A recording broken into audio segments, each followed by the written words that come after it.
राजा विक्रम सिंह ने बेताल को परास्त कर लिया था, लेकिन उसके भीतर एक शंका बनी रही। उसने बेताल को हराया, लेकिन क्या सच में बेताल की शक्तियां समाप्त हो गई थीं? विक्रम सिंह का मन कहता था कि बेताल की शक्तियां सिर्फ एक बार की पराजय से खत्म नहीं हो सकती। उसकी रहस्यमय शक्तियां अभी भी कहीं न कहीं राज्य की भूमि पर छुपी हुई थीं। यही कारण था कि विक्रम सिंह का मन शांति से कभी नहीं बैठता था। एक दिन विक्रम सिंह को राज्य के एक दूर दराज गांव से खबर मिली कि जंगल में फिर से कुछ अजीब घटनाएं घट रही हैं। रात के समय वहां लोग डरावनी आवाजें सुन रहे थे और कई लोग गायब हो गए थे। विक्रम सिंह को यकीन था कि यह सिर्फ अफवाह नहीं थी। बेताल की काली शक्तियां फिर से सिर उठाने लगी थीं। राजा विक्रम सिंह ने अपनी विश्वसनीय सेना को तैयार किया और उस गांव की ओर चल पड़े। उन्होंने सोचा कि इस बार वह केवल बेताल के बारे में नहीं, बल्कि इस खौफनाक घटना के पीछे छुपे किसी रहस्यमय सच को जानने के लिए भी जंगल में जाएंगे। जैसे जैसे वह गांव के पास पहुंचे, वहां के लोग घबराए हुए थे। कुछ लोग कह रहे थे कि बेताल का चेहरा उन्हें फिर से दिखाई दिया था और रात के समय जंगल से आती हंसी ने उन्हें डर से कांपने पर मजबूर कर दिया था। विक्रम ने यह महसूस किया कि कुछ गंभीर था और यह केवल बेताल से जुड़े रहस्यों का एक हिस्सा हो सकता था। विक्रम सिंह ने गांव के बुजुर्गों से जानकारी ली और फिर अपने सैनिकों के साथ जंगल में कदम रखा। जंगल में घुसते ही वही डरावनी हंसी गूंजने लगी। यह हंसी बहुत तेज और भयावह थी, जैसे किसी आत्मा के गुस्से का प्रतीक हो। विक्रम सिंह ने अपने सैनिकों को हिम्मत दी और कहा, डरो मत, हम सब मिलकर इस रहस्य को सुलझाएंगे।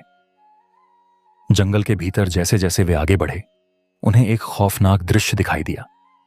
एक पुरानी और जर्जर सी जगह पर बेताल का भूतिया रूप खड़ा था, लेकिन इस बार उसका रूप और भी भयावह था। उसकी हड्डियां बाहर निकली हुई थीं, उसका चेहरा खौफनाक और विकृत था और उसकी आंखों से आग की लपटें निकल रही थीं। विक्रम ने देखा कि उसकी आंखें लाल हैं, जैसे भीतर की आग अब उसे पूरी तरह से जला रही हो। बेताल ने विक्रम को देखा और एक मांसल डरावनी आवाज में बोला, विक्रम, तुमने मुझे परास्त किया था, लेकिन यह जीत केवल तुम्हारे लिए थी। अब तुम्हारी असली परीक्षा शुरू होगी। तुमने मेरी पहेलियां सही हल की थीं, लेकिन तुम अब मुझसे और भी बड़ी चुनौती का सामना करने वाले हो। राजा विक्रम सिंह ने साहस जुटाते हुए कहा, मैंने पहले भी तुम्हारी चुनौती का सामना किया था बेताल, और अब भी मैं तैयार हूं। अपनी चुनौती दो, मैं तुम्हारी हर चाल को मात दूंगा। पहली रहस्यमय चुनौती। बेताल ने एक गहरी हंसी के साथ अपनी पहली पहेली प्रस्तुत की। एक युवक अपने भविष्य को जानने के लिए एक घड़ी ढूंढता है जो समय को उल्टा घुमाती हो। वह घड़ी तक पहुंचने के लिए हर खतरे का सामना करता है, लेकिन जब वह उस घड़ी तक पहुंचता है तो वह देखता है कि घड़ी का समय केवल उसके भविष्य को दिखाता है, न कि उसका वर्तमान। उस युवक को क्या करना चाहिए? राजा विक्रम सिंह ने आंखें बंद कर गहरे विचार में डूबते हुए उत्तर दिया, युवक को समझना होगा कि भविष्य को देखना एक धोखा हो सकता है। घड़ी का समय उसके वर्तमान को छीन सकता है। उसे अपनी वर्तमान परिस्थितियों को समझकर समय का सही उपयोग करना चाहिए। किसी भी व्यक्ति को अपने वर्तमान से भागना नहीं चाहिए, क्योंकि वर्तमान ही उसे अपनी वास्तविक ताकत देता है। बेताल की आंखों में एक पल के लिए काली लपटें घूमी, लेकिन फिर वह मुस्कुराते हुए बोला, तुमने सही उत्तर दिया विक्रम, लेकिन अगली चुनौती और भी कठिन होगी। दूसरी रहस्यमय चुनौती। एक राजा अपने राज्य की भलाई के लिए हर निर्णय करता है, लेकिन एक दिन वह यह जानता है कि उसके मंत्री ने राज्य के खजाने को लूटा है। राजा के पास दो विकल्प हैं, या तो वह मंत्री को सजा दे और उसकी पूरी सेना को संकट में डाल दे, या वह चुपचाप स्थिति को नजरअंदाज करे। वह राजा क्या करेगा? राजा विक्रम सिंह ने तुरंत उत्तर दिया, राजा को यह समझना होगा कि राज्य का भला हमेशा प्राथमिकता होनी चाहिए। अगर मंत्री दोषी है तो उसे सजा देना होगा, भले ही इससे सेना में कोई संकट आए। राज्य के विकास और प्रजा की भलाई के लिए व्यक्तिगत रिश्ते से ऊपर उठना जरूरी है। बेताल ने उसे एक गहरी नजर से देखा और फिर कहा, तुमने एक और सही उत्तर दिया विक्रम, लेकिन अब तुम्हारी अगली चुनौती और भी बड़ी होगी। तीसरी रहस्यमय चुनौती। एक राजा अपने राज्य में हर किसी की मदद करने के लिए हमेशा तैयार रहता है, लेकिन एक दिन उसे यह पता चलता है कि राज्य के कुछ लोग केवल उसे धोखा दे रहे हैं और उसकी मदद का फायदा उठा रहे हैं। राजा को इस स्थिति का क्या करना चाहिए?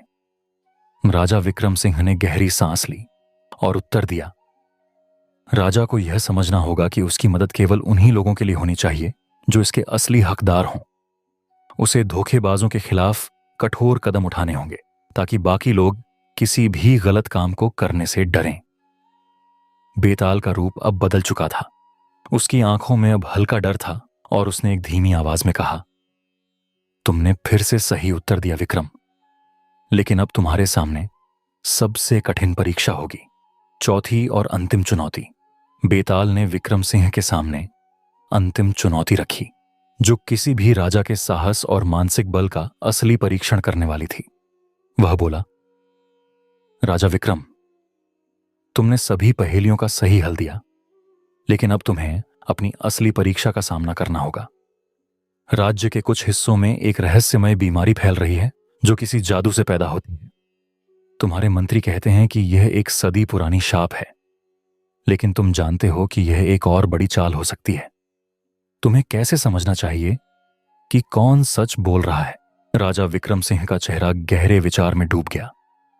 उसने लंबी सोच के बाद कहा, राजा को यह समझना होगा कि कभी कभी सत्य को ढूंढने में समय लगता है, लेकिन वह हमेशा सामने होता है। वह जादू या शाप की आड़ में किसी और के छुपे हुए इरादों को पहचान कर ही सच्चाई का सामना करेगा। राजा को उस सच्चाई तक पहुंचने के लिए साहस, समझ और निर्णय की आवश्यकता होगी।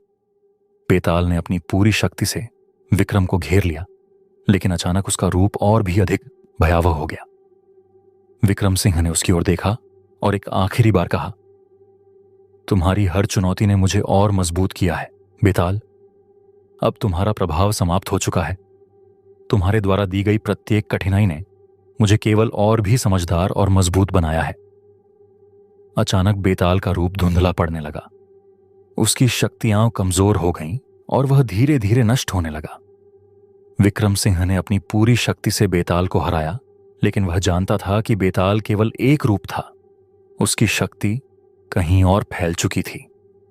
अब विक्रम को नए रूप में और भी बड़ी चुनौतियों का सामना करना था, लेकिन उसने यह सीख लिया था कि सही निर्णय और साहस से हर मुश्किल का सामना किया जा सकता है।